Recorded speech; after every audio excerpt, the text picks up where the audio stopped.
welcome back to my channel. My name is Lisa and you're watching Growing on Vancouver Island. For this week's vlog, I thought I would start off with an evening walk down by the ocean. We're at a local park called Neck Point and it's about 8:30 p.m. and we're going to see if we can catch the sunset today.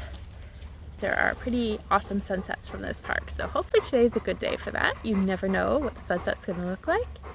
But I'll take you on a little walk with my supervisor by the ocean. We're just going through a little wooded area right now because this park is super popular at 8:30 p.m. There's people and dogs everywhere. So we're going down the path less traveled. Stop and show you, this park is famous for its little fairy doors. Kind of a neat characteristic of this park.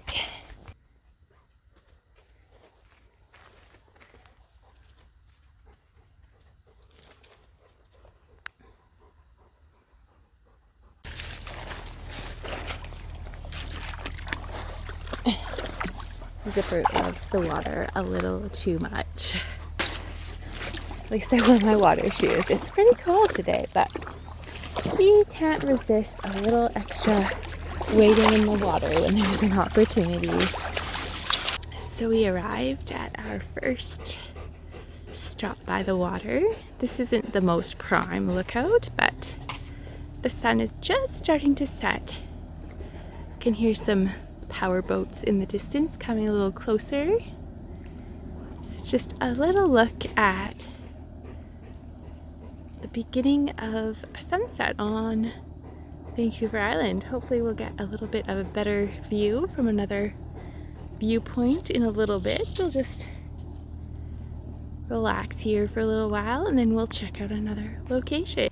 So we just arrived at a second viewpoint, and normally when I've been here at sunset before, this isn't the most prime spot, but usually it's in this direction. However, for some reason today, it seems like the sunset is definitely going to be a lot more vibrant over here. So we're going to just take in all this beautiful scenery and watch the sun go down.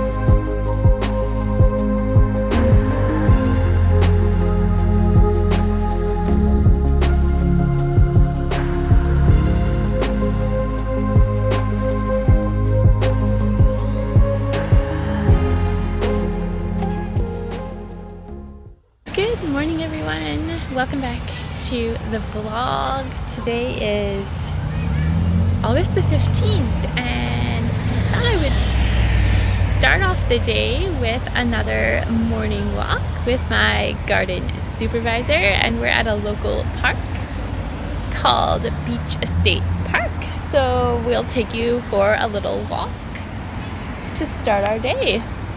This park has a lovely waterfall that flows through it with a creek, and it goes right to the ocean, so we will end up on the beach. Let's go for a walk. So you can see over this direction, this is the creek that goes through the park. Normally, most of the year, this creek is absolutely full of water, but right now it is almost empty because it's we are halfway through the summer and everything dries up here in the summer, so not a lot of water, but there is a waterfall coming up. And all the noise you hear in the background, there's a daycare really close to this park, and that's what you're hearing, all the kids in the background. So let's keep going. There's a lot of stairs in this park. I seem to be really drawn to these parks with stairs. We're gonna have a ton of staircases coming up pretty soon. Here's a first look at the creek. This area has a little more water in it.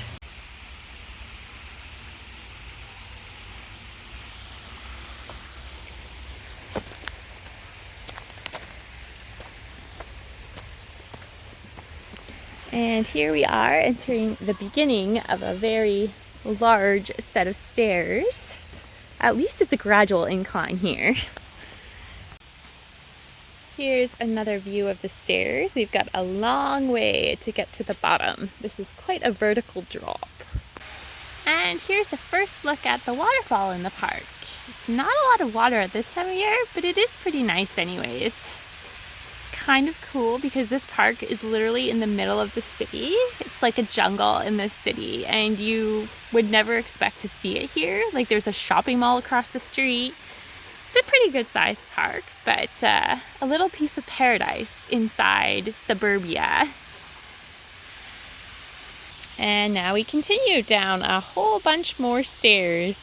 Here's the view of the waterfall from a little bit lower down. We came from way up here, and now we're not at the bottom of our journey yet, but we're getting closer. But this is the highlight of the park, this beautiful waterfall. So we're pretty much down at the bottom of the base of the waterfall now, and you can see the creek that goes in front and sort of runs all the way down to the ocean. We're on top of a bridge right now, which is connected to all the staircases.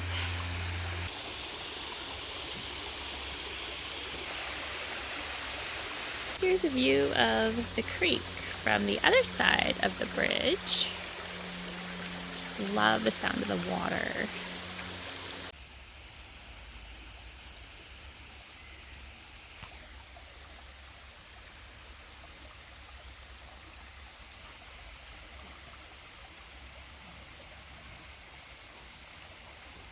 This park that we're in right now totally reminds me of Walt Disney World in Florida. I went there only once, more than 10 years ago, but it totally reminds me of like the Animal Kingdom or something like that you would find in Disney World. But this is not Disney World. This is the real thing. Just Mother Nature at its finest, but with all of these intricate pathways and waterfalls, and just the whole nature of this park totally reminds me of the Animal Kingdom in Florida.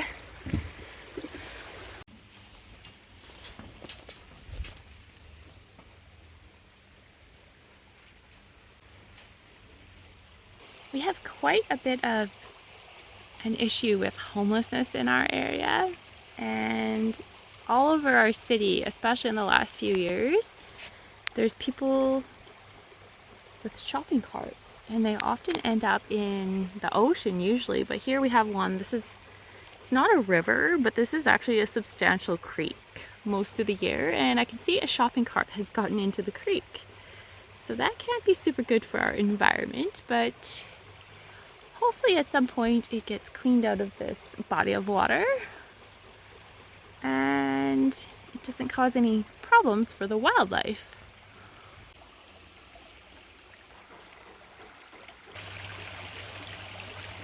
So we're almost at the very bottom of the park now, and this is where our local creek meets the ocean.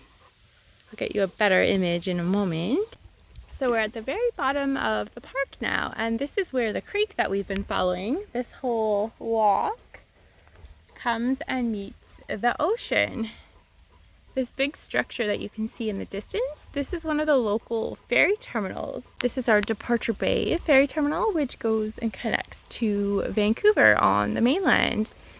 The ferries that come here are very large, unlike the ferry I showed in my last vlog, the Gabriola ferry, which is a very small ferry. These ferries hold a ton of cars and a ton of passengers. I don't know the number, but I would say hundreds. So very large ferries, definitely our main transportation network on and off Vancouver Island. So we are on the beach in the ocean now, and this is the ferry terminal I just showed you. See if we can zoom in a little bit. The little piece that you see in the air, I believe that is the loading deck for when the cars drive between the terminal and getting onto the actual boat. That piece comes down and connects to the ferry. And We go around here. It's a huge terminal. It's a very large ferry that comes here. You can see some cars that are parked over there. The lineups for our ferries can be massive. This is Vancouver Island is a very popular tourist destination, and we get a lot of tourists here every year.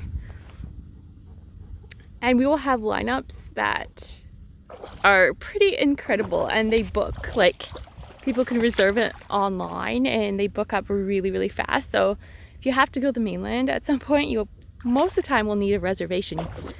Unless you're super, super early, you may not actually get on the ferry you want to get onto. Here's a little look at this little area. It's high tide and it's really pretty right now. I actually prefer high tide to low tide on this beach because low tide is kind of not the most attractive area, but on high tide it's actually quite nice and refreshing here. And this guy is just having a joy old time in the water. He absolutely loves water. He's a true water dog. If we pan out this way, this is a view of the city where I live in, Nanaimo. It's a very long city. It's not super well condensed. It goes over a long distance of land. This is not the area where I live. This is kind of the central, more northern part of the city. I live in the heart of the most southern part of Nanaimo, but this is definitely the central area. And you can imagine there's a lot of homes in our area with beautiful ocean views. It's actually crystal clear today, which is a little bit unusual. Although sometimes our waters are clear, a lot of times they're somewhat murky, our ocean waters, but I'm quite surprised at how crystal clear it is. I don't see any fish right now, but if I see any, I'll try to get a shot for you. Looks like we've got, I think, a seaplane about to take off. Yeah, we do. Right from behind the ferry terminal. I don't know if you'll see it, but probably in a minute you'll see the seaplane. Another mode of transportation off of our island. There it is. We've got 2 seaplane terminals in my city, in the city where I live in Nanaimo. There it goes. And believe it or not, I have lived here my whole life and I have never been on a real seaplane before. I've been on airplanes, little airplanes that go from Vancouver Island to Vancouver, but I've never taken the seaplane. It's supposed to be a little bit of a rocky ride, but I've never tried it. The water is feeling so good right now. I'm kind of regretting not wearing beach attire. This isn't a typical place where people go swimming, but it is so clean and crystal clear today and refreshing. I'm only in the water up to my knees, but I'm kind of regretting not wearing a bathing suit so I could actually go swimming with this guy because it is so nice here, which is very interesting because normally I wouldn't feel that way about this park, but definitely a nice day that someone could swim if they were dressed for it. And here we have a second seaplane taking off in less than 5 minutes. I had no idea the seaplanes were this busy. Maybe because it's the middle of summer, they're like jam-packed with people needing to go to the mainland.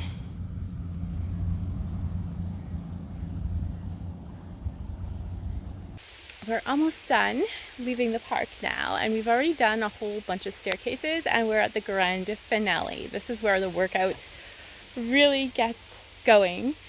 You can see one of the staircases behind me. We've got, I want to say, at least 6, maybe more than that, to get back to the car.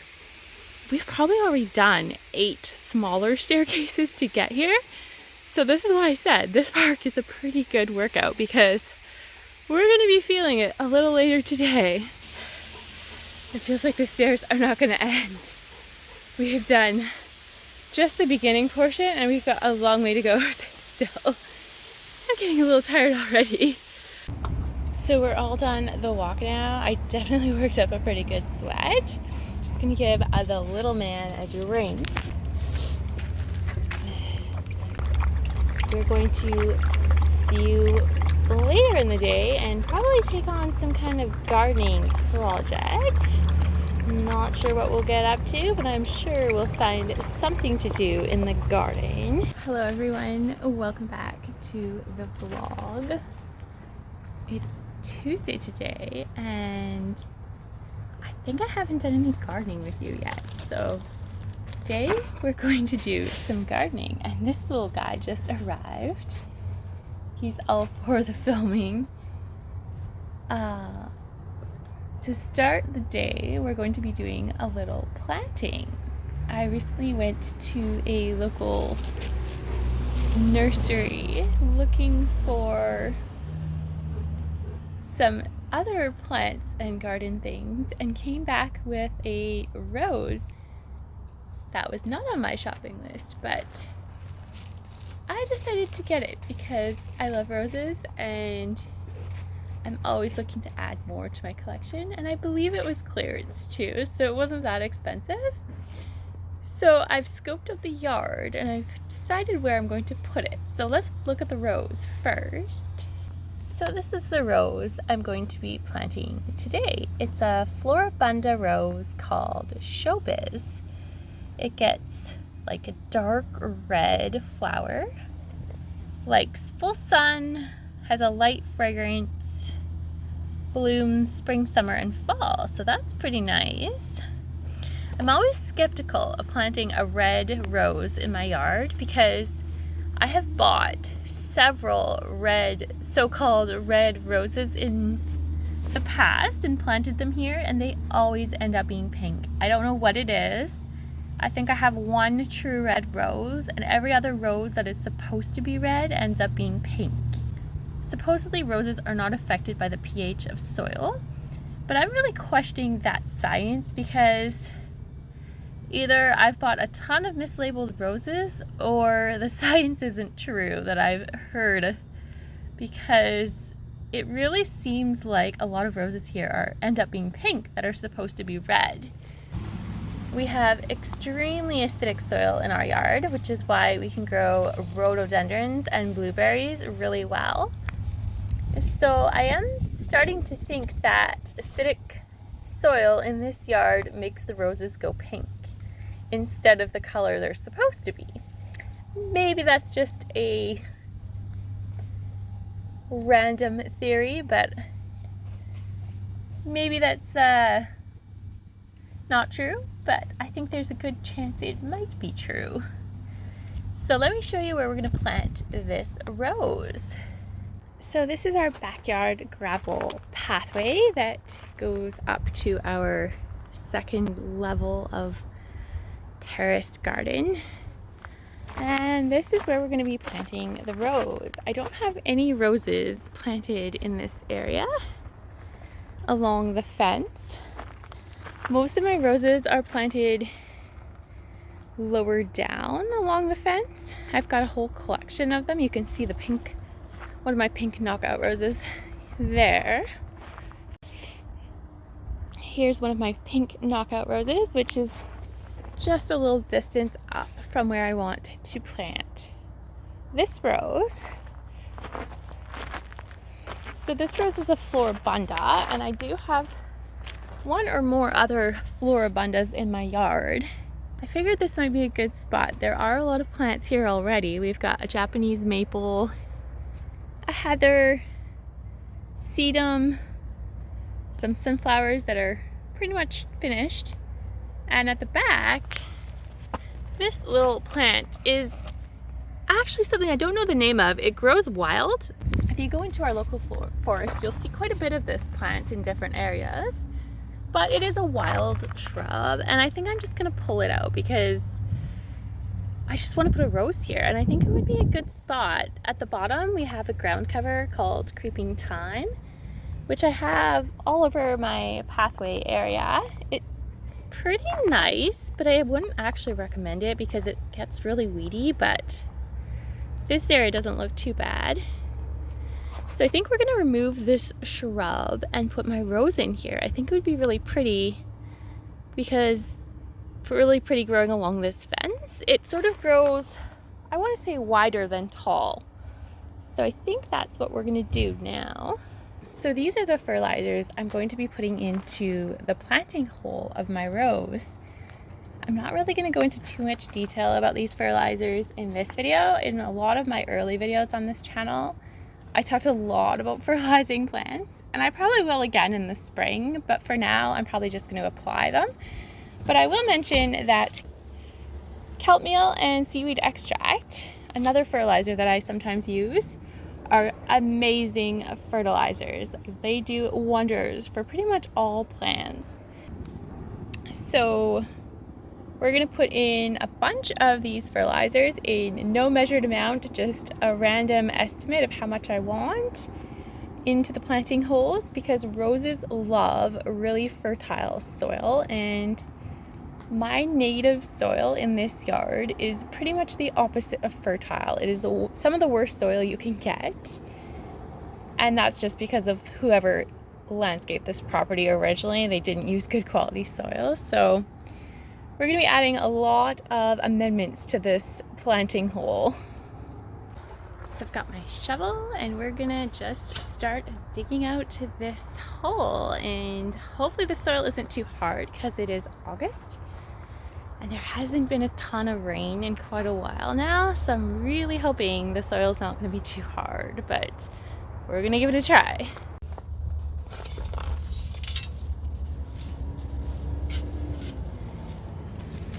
Oops.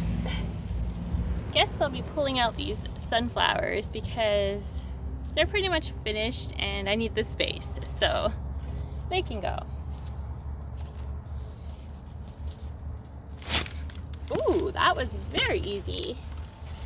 The first shovel went in really well, so I'm super happy about that. Very, very dry soil though. I don't want to say it's bone dry, but pretty close. Probably good soil for my cacti, but we're planting a rose here. No cactus are going in this area. This is going to be the challenge, getting this sucker out of the ground. Oh yeah. Okay, so we got it. I don't think I got all of the root, but I think I got most of it, so that's a good thing. And I'll try to get some more here. Not bad. Actually went much better than I expected, and yeah, this is pretty much the perfect planting hole. I will need to dig some more, but it's not hard soil here at all. So I think I picked a good spot.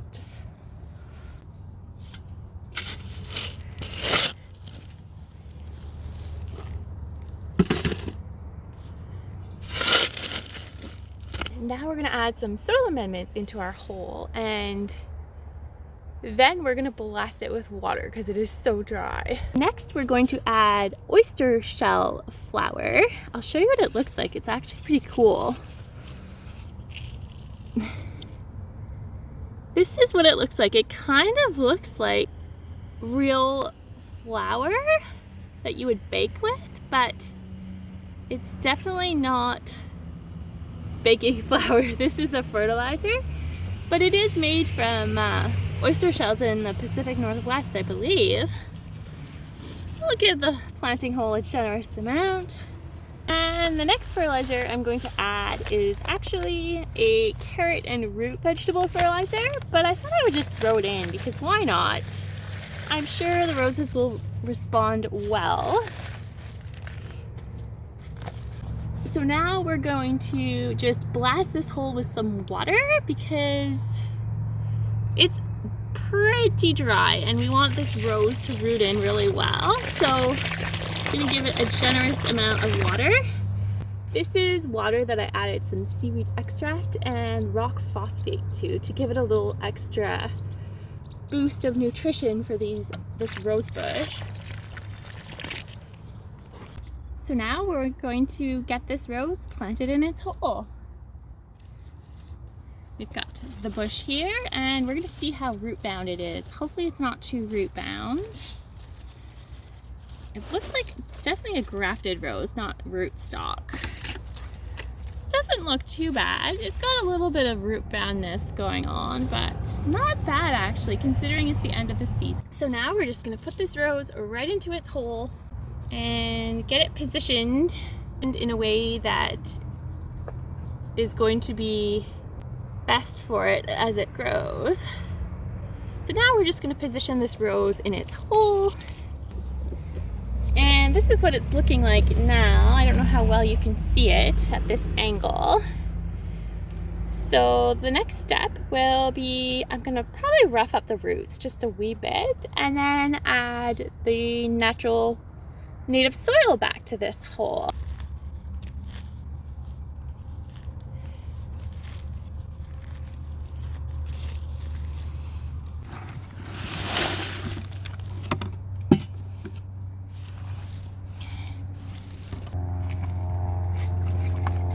Give this rose another drink of water. Start fresh with its growth. And a little bit of the foliage too. There is some black spot on this rose, so hopefully my fertilizers will give the plant enough nutrients to shoot out some nice new growth. So here's a final look at our planted rose. I think it looks pretty good there, and I think it's gonna look really nice along this fence panel as it grows and matures. And I'm hoping it's gonna get those red flowers, but I won't be too sad if they're pink. Pink is nice too. So I think that's all the planting I'm gonna do right now. I do have several more planting projects I need to do, but actually really warm right now. It's about 25 degrees Celsius, and although it's not 30 yet, I don't usually plant things when it's this hot, but I found I don't have enough time in my life recently to do all the things I want to do. So I'm having to do things during the day when I don't really want to be out in the heat, but it's the only way to get things done. So I'm just sweating through the heat and doing my gardening. And I will catch you either later today or maybe tomorrow. Hello everyone, welcome back to the vlog. I think I last saw you. I had just finished planting a rose and now it is evening time and I'm going to take the garden supervisor, Mr. Zipperman, for a little walk. We're at a local park called Pipers Lagoon and it's about 8 o'clock. The sunset is supposed to be in about a half hour. So hopefully we can find a spot with a good view and hopefully it's a good sunset tonight. You never know what the sun's gonna look like when it sets. Let's go for a walk and see if we can catch the sunset. So here's the first view that you see when you enter this park, and what you're looking at right now is the actual lagoon. It's very beautiful. Here's another view of the lagoon.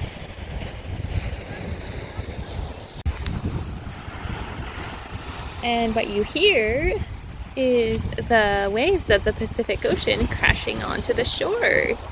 So this is the open ocean out here, and the lagoon is over here. The sun is just starting to get a little bit lower in the lagoon, so it won't be too much longer. Probably another 15-20 minutes until we really start to see a sunset. Let's zoom in a little.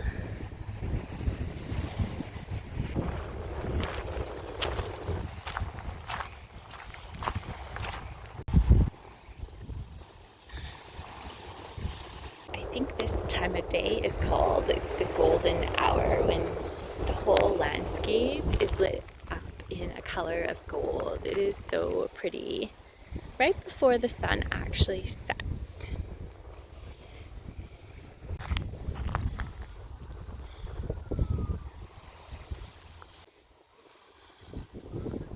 Here we have quite a nice incline of rocks. Looks like a mini mountain, and we're gonna climb to the top and take a look at the view. Here's a little look at the trail. We basically climb the rocks and get to the top. Here we are at the top of the rock mountain, and it kind of feels like you're on top of the world here. So sun hasn't really started setting, but you can see some nice colors in the sky.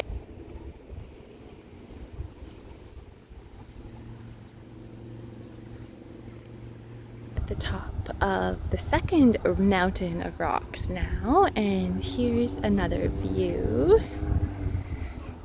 Still not quite time for the sunset, but any time now it should start.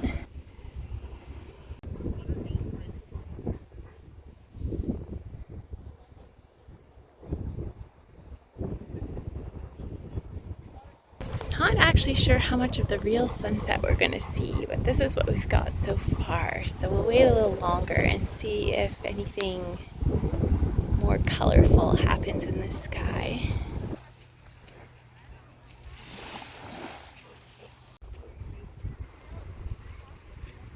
So we're just gonna sit back and watch the sunset now. There's a lot of people here, but it's still pretty peaceful. Listening to the waves wash up on the shore is always rather soothing. So we'll probably catch you a little bit later and enjoy a little sunset montage.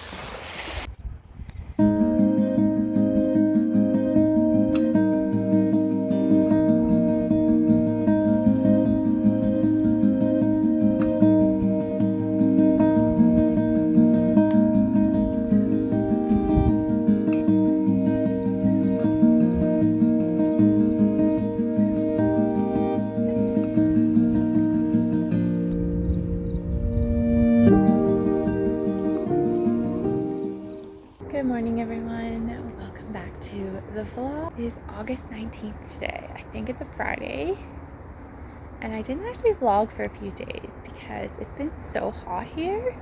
We had a bit of a cool off period from our last heat wave and we thought maybe summer was over, but it feels like summer's just getting started. The heat came back with a vengeance.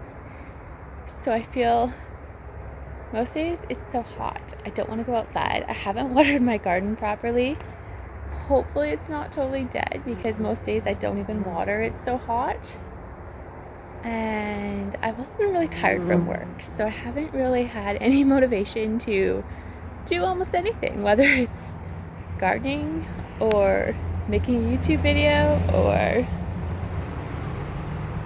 doing my everyday household chores. I really don't want to do anything when it's so hot.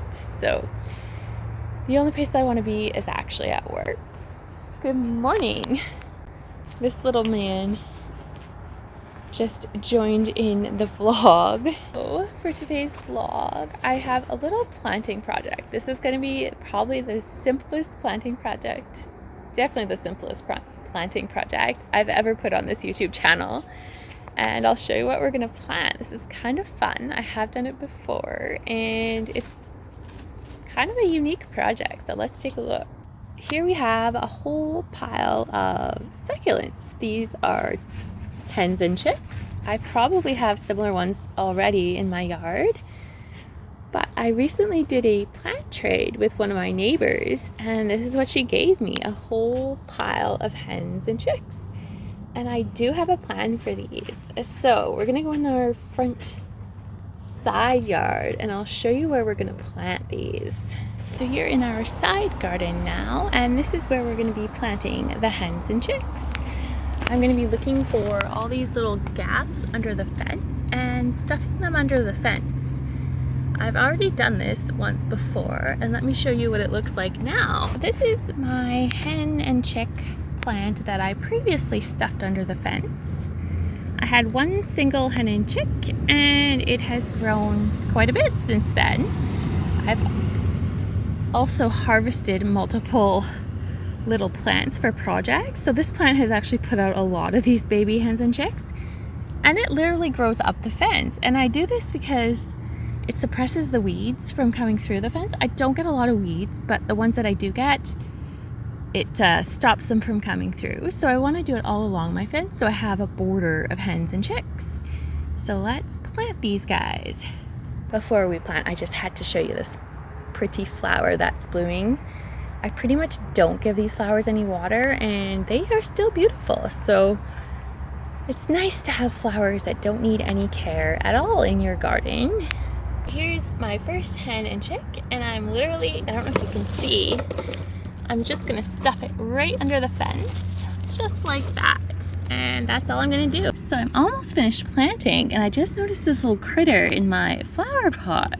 It's some kind of insect. It looks kind of cricket-like, but I'm not actually sure if that's a cricket. The shell looks like a cricket, but I didn't remember them having that long legs, so I'm actually wondering if it's something else. Kind of a cool insect. I'm always quite fascinated by insects. I just thought I would show you this little guy that ended up in my flower pot before we go on to our watering. I'm not sure if he's trying to get out of the pot or hide, which might be cricket-like. He's definitely hiding in the greens. This pot is going to be empty soon, so he's not going to have a home too much longer. There, I just noticed this feather sticking up in the ground, and I thought it's kind of peculiar because I definitely did not do this. And I mean, it's possible some of the neighborhood kids or someone did it, but I highly doubt it. And I just thought it was a little strange because how does a feather end up upright like that if nobody puts it like that? I'm assuming nobody did, but maybe somebody did. I haven't seen one like that in my garden before. So the last part of my project is just to give these little guys a bit of water. And I'll just give you a quick look at what the final results look like. I won't show you the whole fence because it's too long, but I'll just show you a few little parts of it. I added onto the section that already had this variety here and gave it a little green for some contrast. So that's going to be all for this section of the vlog. I think I'm going to end the vlog here. I work 4 days on and 4 days off. So to me, a week is like 4 days.